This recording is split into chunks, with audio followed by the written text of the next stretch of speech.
I'm convinced at this point, Chris needs somewhere to stay.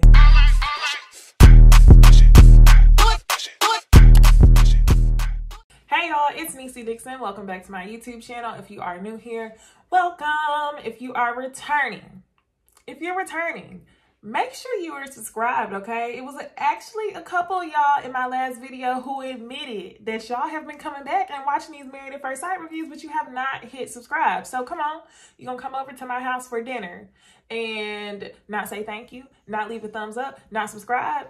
I got that from Janice Highland. Shout out to Janice Highland. Tonight we are reviewing season 12, I think, episode 9. So let's go ahead and get into it. All right, so the episode starts off with Haley and her two friends, and I really like Haley's friend with the dark hair. She's so smart, she's full of knowledge, and she really feels like she balances out Haley. This episode showed us that Jacob really does get into his head a little bit, okay? While Haley was in the wrong a couple episodes ago, not wanting to communicate, being shady, telling him she was hanging out with the girls when she really wasn't, this episode, I have to side with Haley a little bit, okay? So first scene, Haley and her friends, they tell us something that we've missed. Apparently, Haley and Jacob have had a conversation about attraction. I think it was really funny how Jacob asked her the question. He said, physical attraction, do you have that? Do you have that? Okay. And she kind of doesn't really answer the question. She's explaining to her friends that the whole situation in Vegas caused her to be unattracted to him. So she said whenever she first walked down the aisle, she was kind of in the middle, like, okay, he's attractive. He's, I don't know how I feel about it. He's nice. And then the situation in Vegas where he was like, oh, you got another boyfriend back home, you're a liar, caused her to be unattracted. Now I believe her, okay? But a lot of people last night were like, she did the same thing as Chris. She did the same thing with Chris. How you gonna sleep with somebody who you're not attracted to? You're right. You're right. She shouldn't have done that, okay? But it's not the same. That's like comparing apples and oranges, okay? Did Haley go get pregnant by somebody 6 weeks before the show started? Or did she lie about getting pregnant 6 weeks before the show started, thinking that it was enough to get her fired, but it actually wasn't enough to get her fired, so now you're going back and forth and being a fuckboy throughout this whole process? No, I don't think she did. So it's not the same, okay? So that's the whole thing for Haley and Jacob is attraction, okay? We're just gonna go couple by couple. So we go into the next scene and Haley and Jacob are at home and Haley decides to surprise Jacob with some new clothes. So she took the advice of Pastor Cal. All the little things that she was comparing about are things that can be changed, okay? He likes 80s movies. So what? He's not wearing a white blazer with the arms scrunched up. He's not wearing 80s clothing, okay? So Pastor Kyle was like, you know, if you want to change some stuff, change his home decor, change his clothing. So she did just that. She bought him a couple new clothes. He did a fashion show and it was super cute. And I'm like, okay, all things are going really good between them. Things seemed fun for a hot second until Jacob had to sit down and be like, okay, all this shit is cute, but attraction. You're not really attracted or whatever. You didn't come home last night and you could have communicated that to me. And Haley is just kind of annoyed. She's extremely annoyed. And I think she says that because it's like no moment between them can be fun. However, production definitely threw in that shady clip of Paige hanging out with Haley, and they're both saying to the camera, maybe we found our perfect match. So that makes me wonder, like, what kind of shade was Haley throwing about Jacob to Paige? What was Haley saying? It's so hard to even read Haley as a viewer. I feel like she's trying to force it, but it's just not clicking for her. And at the same time, I'm like, I don't know. I feel like she's kind of feeling pressured to want this because her friends are telling her like, hey, you're not making sense. You can't just quit a marriage that quick. And I feel like that's what's urging her to try to make this work. Otherwise, if it was just up to her and she didn't have any outside opinions, she would be gone. So he claims that he left a joking text message to Haley asking her when she was going to come home.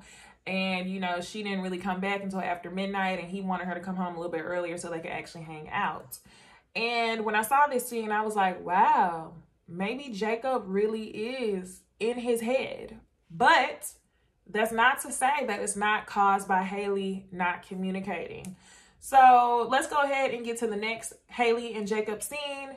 They're at home and they have discussions about love, as all the couples do throughout the episode. So Jacob says in his confessional to the camera that at this point he has no love for Haley. He kind of gets he gets mean. He gets in his head so much. He hypes himself up to think something negative, and then his thoughts towards Haley are all mean.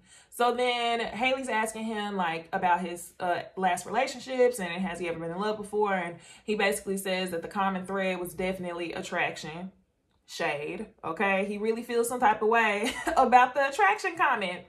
And Haley starts talking about her last relationship 7 years ago and how she still has her guards up from that. And I kind of wish that she went into more detail from the introduction episode. I know a lot of people don't watch that. Haley explained that she was in that relationship and he ended up having a whole baby on the outside. I kind of wish that she talked more about that because her experience in that relationship definitely is relevant to what Dumb and Dumber are going through.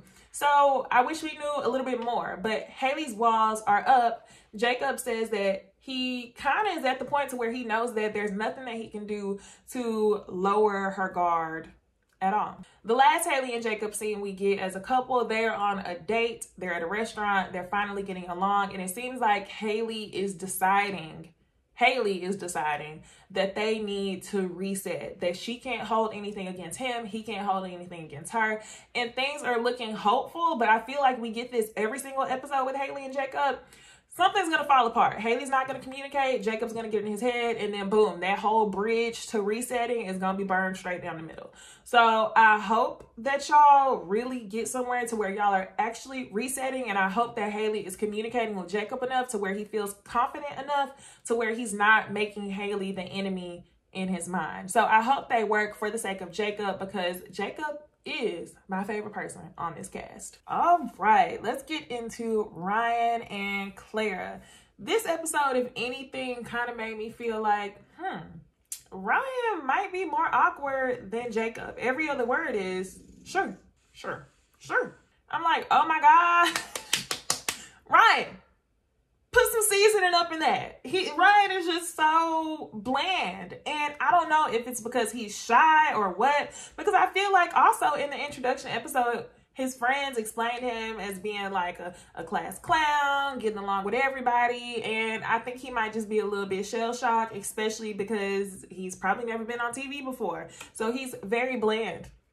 They're crafting and they come up on the conversation of what their schedules would look like and how it may impact their relationship, because before the pandemic, Clara was flying every week. Ryan has a regular job, so he doesn't travel anywhere. And, you know, she may get back to that pretty soon. So they need to think about what that would look like for their relationship. Later on with Ryan and Clara, they get into the topic of love. And I was the most excited to see them talk about love because we knew from early episodes this is where they differ the most. So Claire's asking Ryan, what do you want from love? And Ryan is bland as fuck. Ryan looks like he's uncomfortable even talking about the conversation of love. And Claire goes first. She's like, okay, well, I just feel like I need to be heard. Like if I say I like something random, I would like to be surprised with it. I want to feel like you're buying me flowers just because you want to, not because you have to. And she has all these ideas of what she thinks that love should be like. And Ryan simplifies his answer to all he needs is time and trust.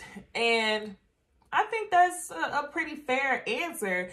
But being that Ryan has been in multi-year relationships, you had time. So did you not have trust in the other? Like what is it, Ryan? Okay, so Clara says in her confessional she feels like the timeline of their relationship is all on Ryan's terms. And I could not agree more.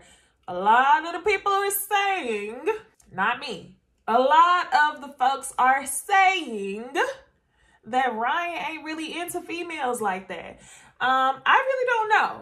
It's always a possibility. This would be a pretty good escape plan for someone who is a pastor child who does not want to be in their truth or in a relationship with someone of the same sex. This would be a smart strategic move to go marry somebody who you really wouldn't be interested in, because then you're forced to commit. But that's just what the people are saying. Y'all tell me what y'all think below. Now, later on, Ryan and Clara go on a date, and he is listening to her because he surprises her with donuts. Ryan likes super healthy, bland vegetables and stuff like that, and Clara is just scarfing down those donuts.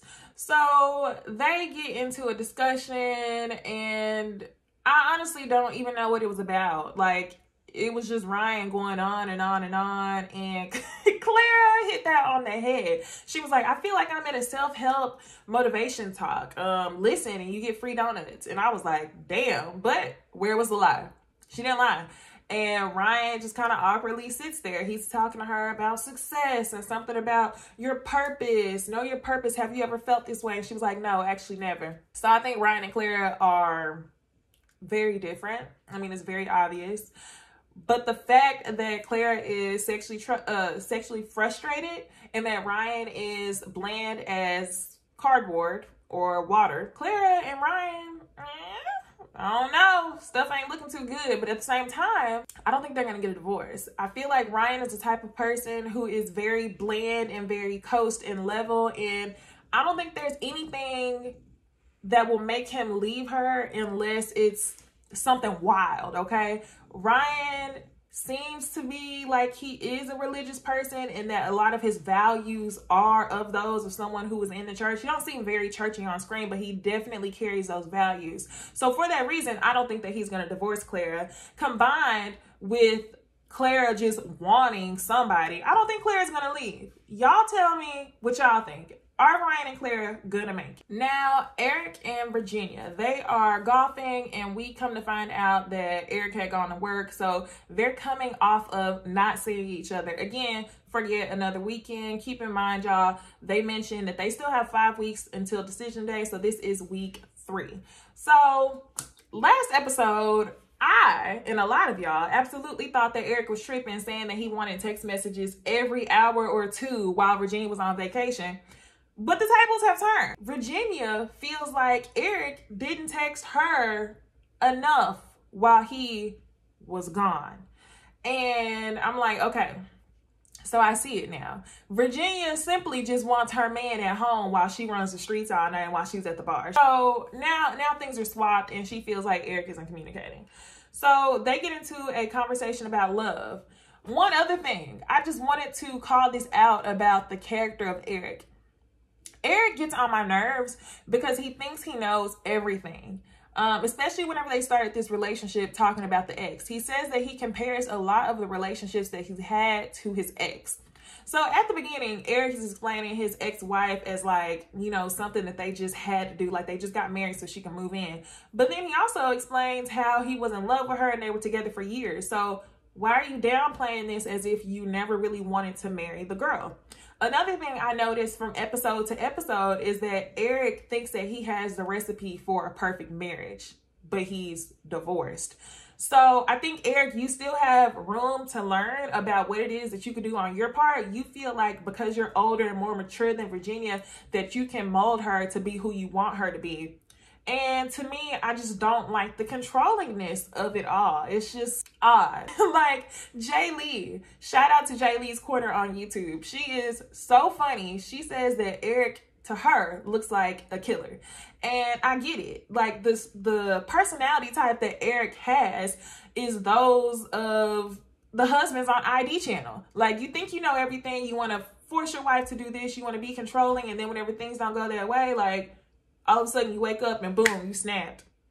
So Jay Lee, you definitely planted this seed, and I can't get it out of my mind now because now I see it all the time, especially seeing Eric's personality come to us on the screen. It's just a little bit odd. You might be right. You might be onto something, Jay Lee. So they get into this conversation about love. Eric definitely says he has love for Virginia.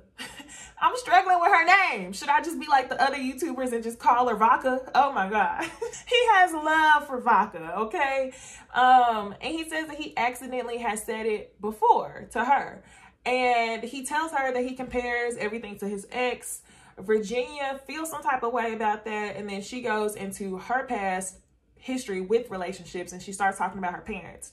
she's not used to seeing relationships, you know, end in a positive way. She's used to seeing relationships that are combative, that are toxic, and that's what makes her kind of afraid of commitment. But she felt like if she signed up for this show, that if she married a man, he would already be committed to her. And that's why she wanted to sign up for Married at First Sight.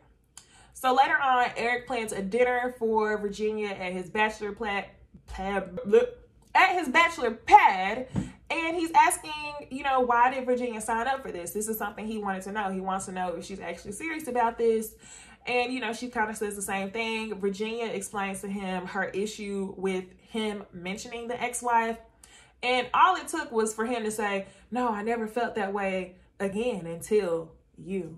And all of a sudden she melted. He serenaded her with a guitar. The food was looking good. And then he told her that he loved her. So this episode, we're getting a lot of L-bombs. Everybody's claiming that they are in love this episode. So good for Eric and Virginia. They're definitely going to stay together. But that doesn't mean that they have the right recipe or the mix for a healthy relationship. Okay, now we get into Brianna and Vincent. And y'all, this episode, Vincent had me laughing my ass off when they got to the dancing. But let's talk about their conversation with love at first. So they ask each other, how do you know when you're in love? And Brianna says she knows she's in love whenever she no longer looks for someone's flaws. And at first I was like, But then she explained it and was like, whenever you accept someone for who they are, that just is what it is. When you're down the ride, like Vincent says, then you know that that's the one. And Vincent was like, what, when you feel butterflies? Like, Vincent is just he's such a stereotypical, passionate Spanish lover. Like, the way that he acts is very stereotypical, and I think it's super funny. So he says that he knows he's in love when he can't stop thinking about that person, and then he agrees with Brianna whenever he stops looking for that person's flaws. And he says, well, we'll be saying I love you real soon. And Brianna in her little baby voice, well, you think I even know I love you. And they both say I love you. So that is the second couple to exchange the L word this episode. Now, another scene with Brianna and Vincent at home. I think that this scene was funny, okay? So Brianna comes home. She gives Vincent a kiss on the lips, and she said, oh, was that guacamole I tasted? And I was like, oh, hold on, Brianna. Like, Vincent might get embarrassed and he might blow up on you. Hold on, you can't joke like that. So he surprises her with 4 Spanish words of the day, which I thought was super nice, and I hope that is something that he keeps up. The last word was bicicleta, bicycle, and he walks through the door with a cute little bicycle, and that is something that Brianna said that she wanted on the first day of their marriage. And I was like, damn, I want to cry. It was so cute. Now, Brenton, let's just call them Brenton. Let's combine the names. Brenton goes on a dance date, and they are salsaing.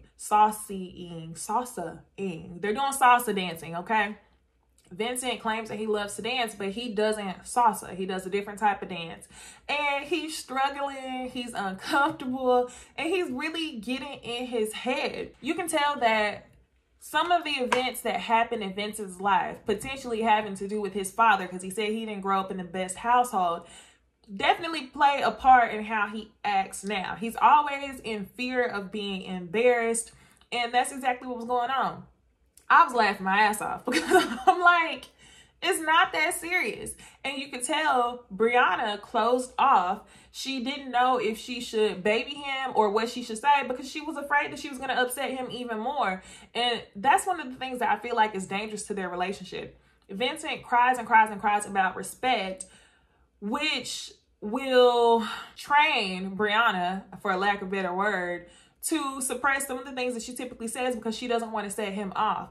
So I don't think that he should put her in a position to where she feels like she's skating on ice. He was like, yeah, I don't do this, not this classroom shit. And I was just like, wow, he is really getting hot and bothered over this. But in the previews for next week, it looks like they're getting along just fine. But we're definitely seeing this reoccurring thing with Vincent. Like, I wish that the couples were offered self-therapy the weeks leading up into the marriages. That would be amazing. And that's not even something that we need to see on the viewer's end, but I definitely think that a lot of the issues would be solved, or a lot of the issues will be apparent to the contestants if they did some sort of self-therapy before they stepped into a marriage. Because you can vet the contestants all you want, but you don't know what they've been through in their life. Maybe Chris could have talked about how many times he's been engaged. Maybe Vincent could have talked about his upbringing. Maybe Virginia could have talked about her relationship with alcohol. Like, so many things that they need to work on as individuals are contributing to the struggles that we're seeing in their marriages. So, Married at First Sight, if you're watching this video, offer the contestants maybe a couple weeks of self-therapy before they start having to work on these relationships. So now, y'all, we get our girl Paige. I thought for a second that we could avoid seeing Paige and Chris. Like, last episode, I was like, woo, they're gone. We're done. We don't have to see them no more. But no, they're not going anywhere. They're like a boomerang, okay? Chris, I'm convinced at this point, Chris needs somewhere to stay. He messed up his living situation with Mercedes last episode. So this episode, you know, he's gonna come back around because I'm convinced this man needs somewhere to stay. So before we get into Chris and Paige sit down, I thought we could talk about Paige meeting with Pastor Dwight. And Pastor Dwight shows up and basically is comforting Paige and letting her know, like, my boy Chris been had issues before you. He's been engaged even before this last girl, and that I felt like if he had any chance of a relationship working, that it would be with you. And basically telling her, hey, it's not you, it's Chris. We knew Chris was foolish, and I'm sorry that you had to go through this. How do you feel? And Paige tells Pastor Dwight that she doesn't even think the girl is pregnant. And I know a lot of y'all peeped that in the last episode. Whenever Mercedes came creeping around that corner, Paige was like, how far along are you? And she looks 7 weeks, as if she didn't even know. And I know a lot of people, shout out to Chloe Johnson, I saw her post a picture from Chris's Instagram account, and he posted a picture of Mercedes' hospital wristband, alluding to the fact that Mercedes may have lost the child. I hope that's not the case. At the same time, who knows? I feel like Chris had been lying about the child from the point that he got to the honeymoon, thinking that that would get him off the show, thinking that if he told production that he had a child on the way, that production would say, okay, he's not a good candidate. Let's go ahead and fire him, right? I think that's what he was thinking, but that wasn't enough. So then he had to tell Paige to her face, which is why he wanted to keep the pregnancy thing a secret, because he didn't want to tell a lie on TV. He thought that that was going to be enough to get him fired. So then he goes, and then, you know, Paige ain't leaving. Then he talks to Mercedes, tells her, hey, I made a mistake. I really want to be with you. Come on TV, lie with me to get me out of this situation. And I feel like that was the goal. That was the game plan. Until Mercedes finds out that Chris has been raw dogging Paige as well. So once Mercedes found that out, she was like, oh no, we're not getting back together. Because what was Mercedes' point of coming on TV? I would in no way, shape, or form be associated with that man. There was no reason for her to come on TV unless she wanted to stand by his side and get him out of the situation that he regretted. So a lot of things could be happening. So Paige doesn't think that Mercedes is pregnant. She tells Pastor Dwight, fool me once, shame on you. Fool me twice, shame on me. Yeah, girl. You don't mean that. And the reason why I feel like you don't mean that is because you've been waiting on Chris to have a revelation this whole time. So we'll talk about the couples at the pool party for a hot second, and then we will finally jump into the conversation between Chris and Paige. Okay, so we finally get a pool party at Jacob's bachelor pad, and Jacob has a huge backyard. He has a gym, which I don't even remember seeing the gym before. He has the room where he's working on an arcade. He has a sauna, and I'm like, okay, Jacob, I see what all the hype is. You were set for quarantine. If I knew Jacob when this quarantine happened and we were locked down for a couple weeks, I would have been at Jacob's house. So Virginia and Haley are there. Haley decides to give her a house tour, and I thought that she was gonna clown Jacob and take her into the 80s room, but she takes him to the gym where they start to have a conversation.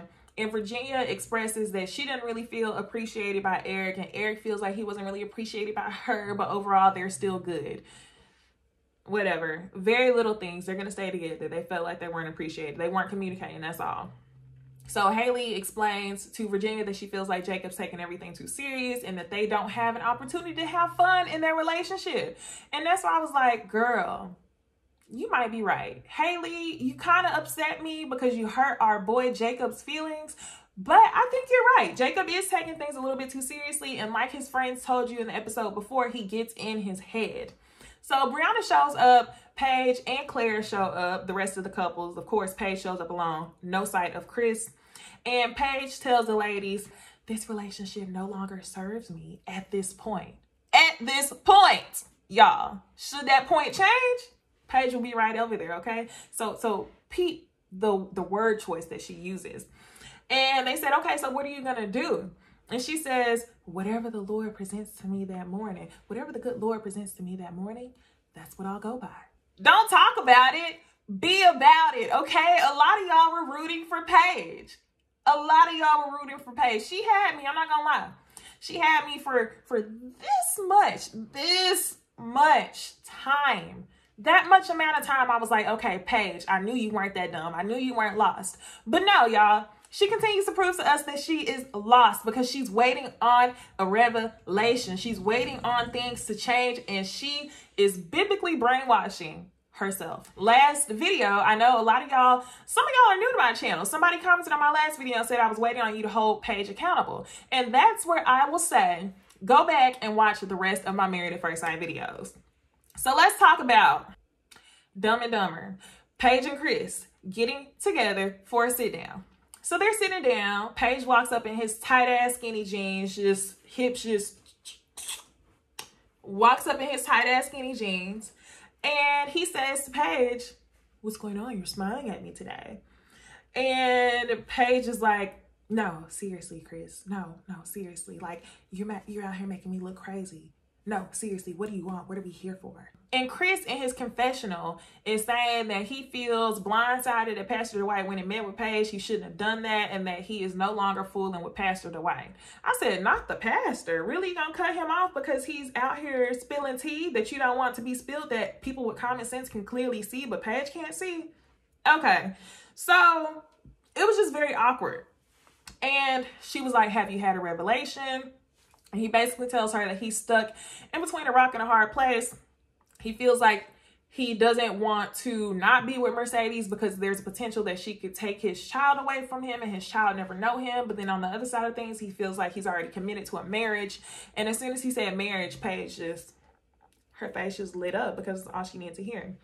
So I felt like she low-key kind of pressured him. Chris wants to come off as a good guy. That's why Chris keeps doing all this back and forth with Paige. He wants to be a people pleaser. He wants to come off as a good guy. And as illogical as that is, that's how I feel like he's thinking in his head. So Chris says, overall, he's just afraid. And Paige is like, okay, so what am I here for? Basically saying, tell me what I want you to tell me, or else I would have wasted my time by coming. So I already knew what she wanted.